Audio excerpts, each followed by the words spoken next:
Gentlemen and ladies, welcome to another episode here in the Fruitfully Honest podcast. I am your host, Robert Jones, with my co-host, Jack Caroselli. Yes, and today we are sad, but we're going to talk about the greatest musician who ever lived. Debatable.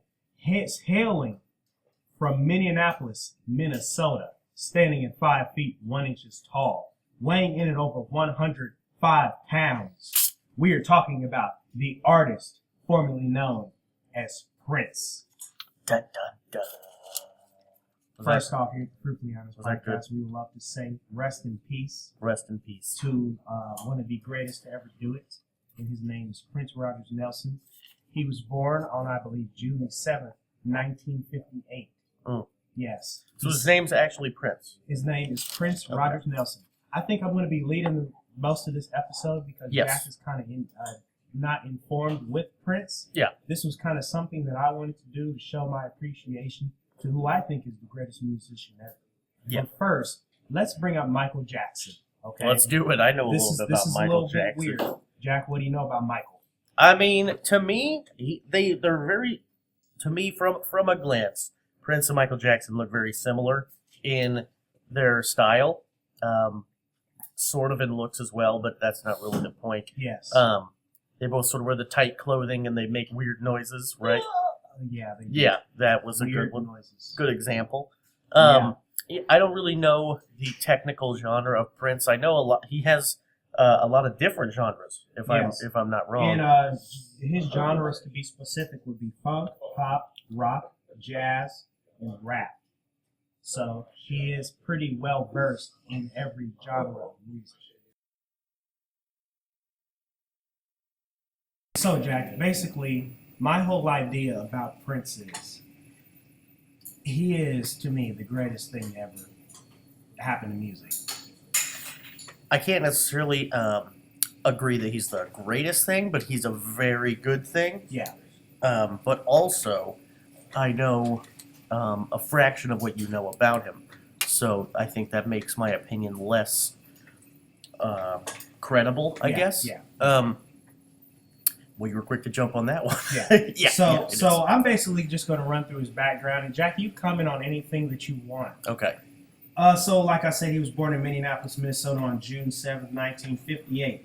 At the young age of 18, he is the only singer in history to ever sign to a record label at 18 years old. Wow. A major record label, and that was Warner Brothers. That's as big as it gets. Yes, when he was at the age of 20 years old in 1978, he released his first album called For You, where Prince played all 27 instruments on the song, or on the album, every single song. Then, after that album, which wasn't much of a success, he released another couple albums in 1980, 81, and 82. These albums were Dirty Mind, which is dirty, Controversy, which is dirty, in 1999. And basically, 1999 launched him into stardom. He is known for his very exotic lifestyle and over-sexuality on stage. Also, in 1984, he released Purple Rain. There it is. One of the greatest movies, I think, musical movies of all time. He released that album, the album and then with the movie, and both of those were a huge success. They each sold over 10 million copies apiece. Then later on after that, he released a couple more albums, Around the World in a Day in 1985, I believe, and then Parade in 86 and Sign of the Times in 1987. Then he founded the New Power Generation, which was a band he formed in 1991. And after that, they released songs like Diamonds and Pearls and other great songs. Diamonds and Pearls is one of the most beautiful songs that you can listen to. And like I said, he's played over 50 instruments, but he has mastered over 27 of these instruments. See, that's one of the things that I like about him, because one of the biggest gripes I have about today's music is that people don't really play instruments anymore. No, they don't. There's a lot of electronic stuff, virtual instruments that you can play. Yeah. You know, it's like it's a piano setup, and you play notes, and it makes the noise that's like that instrument. Yeah. the dawn of dubstep, everything in the past 15 years, Boo. electronic music. I enjoy it, but I could never call those people a DJ or a musician. Yeah. But I would call them an artist, Yeah. a music artist. They just don't play an instrument. I guess you could consider these apps that they use an instrument, but I don't know. It's not the same as being able to play every instrument on your album. That's the only person I can think of that does that right now is, I think his name is Brandon Urie. It's the Panic at the Disco artist, because I think he's still the lone artist right now. Yeah. And on the Death of a Bachelor album, I'm pretty sure he played everything on it. Yeah. You know, I respect, this is why I like him more than Michael Jackson. And I hate to keep bringing up Michael Jackson, even though this episode is about Prince. But you have to bring up the King of Pop before when you bring up Prince. Right. I think that the only reason people say Mike is better is because he sold more albums and he was more commercially successful. But if Prince was as commercially successful as Michael, then it'd be the other way around. Right. So Now, okay, does Prince have like a nickname? well, he was the Symbol, and then he had a couple other names. The Kid, which he used in Purple Rain. The Purple One, you know, a bunch of little stuff like that. Yeah, because when you think of Michael Jackson, everyone always says the King of Pop, but with Prince, it's just Prince. Yeah, it's just Prince. But I guess that's all he needs, right? Yes, Yeah. that's all he needs. But I want to get into a little bit more recent stuff about his death. Prince died on April 21st, 2016. Here are my thoughts.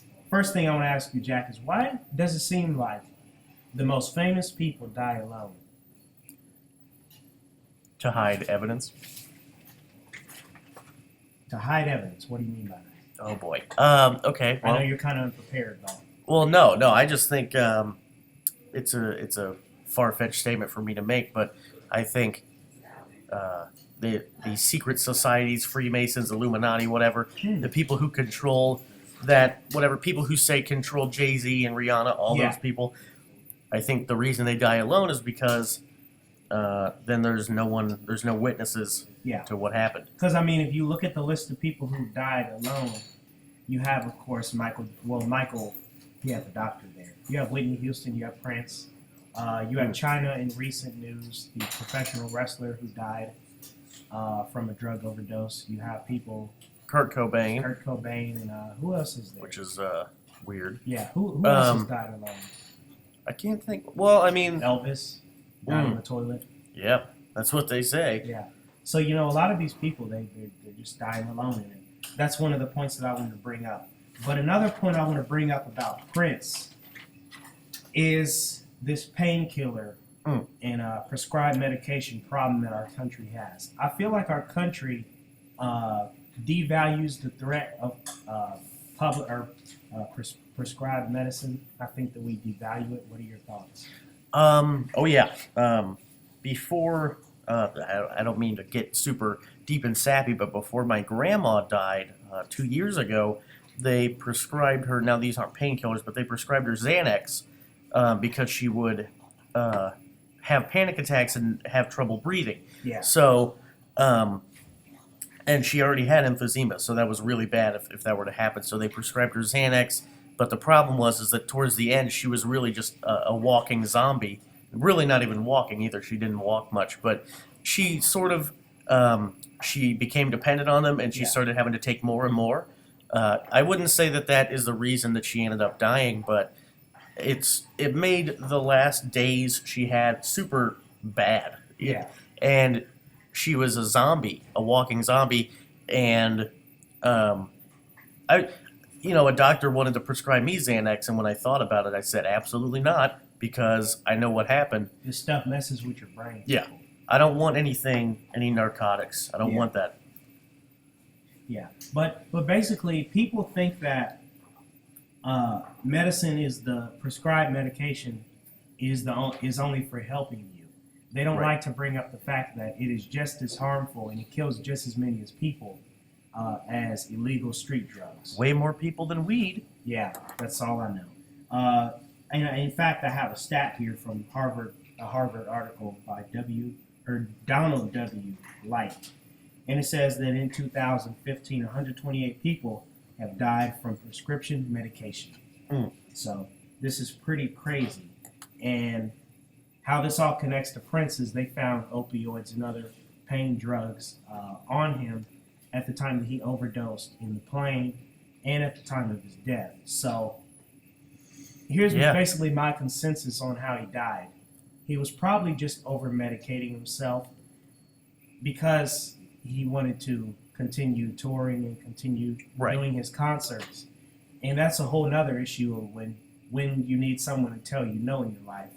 I don't think Prince had a no man in his life. No, he had a pill pusher wearing a white lab coat. That's all he had. Yeah. And healthcare is a business. Prescription drugs are a business. Yeah. It's always business first before health. So they're going to prescribe you as much as you're going to pay for. Exactly. Always. Yeah. So now let's get into a little bit of his impact on the music industry. A little more positive. Yeah. A little more positive. So basically, Jack, you don't know much about this, but in the mid-1990s, Prince was signed with Warner Brothers. He signed a $100 million deal. And in this deal, there was a lot of controversy because, as we all know, Prince is the master musical genius that he is. Right. He likes to record every time, every hour of the day. If he's not sleeping or pooping or eating, he's probably in a studio somewhere or on stage somewhere. Maybe he's pooping too. Yeah, or with some beautiful women like Vanity and Apollonia. Right. Sheila E., those kind China. of people. No, China. No. They died on the same day. Yeah. But basically, he had a traumatic relationship with Warner Brothers because they wanted to regulate the music that he was putting out. And they wanted to tell him when he had to record and how to do it. And Prince didn't like that because it was against everything that he stood for, which was a problem.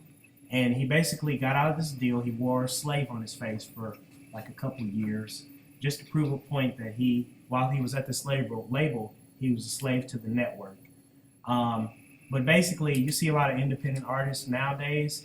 Oh, yeah. Prince basically was the first catalyst in that fight against the record label and the record industry. Industrial tyranny. Yes, industrial tyranny. Well, there's a couple big independent artists that made it big being independent that I can think of, but they're only hip-hop. Tech Nine's label, Strange Music, is an independent label, which is one of my favorite labels, actually. Yeah. And he has monumental, whatever the word is, success. Yeah. And it's no longer a struggle for him. It's just his label, and it's his that he made, and what he says goes.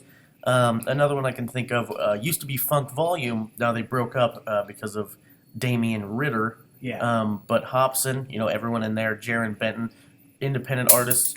I really think independent artists are the future of music. Yes, I do too. And I think Prince sort of set us, set the precedent. Yeah. Precedent. Precedent. Yeah. Yeah. So, what are your final thoughts, Jack, on Prince in his life? I think, the thing I've always said about Prince is that I wasn't ever really much of a fan of his music, but I highly, highly respect him for what he's done for music. Just because his music doesn't sound great to me, he doesn't have to. It doesn't have to. Yeah. I can respect him like that Good point. because of what he's done. Yeah. So my final thoughts is, I think Prince is better than Michael Jackson musically, and I think his on-stage performance was a little bit better. It's more entertaining, definitely to me. Rest in peace, Prince. This has been another episode of the Fruitfully Honest podcast. We'll be back. Bye. Bye-bye.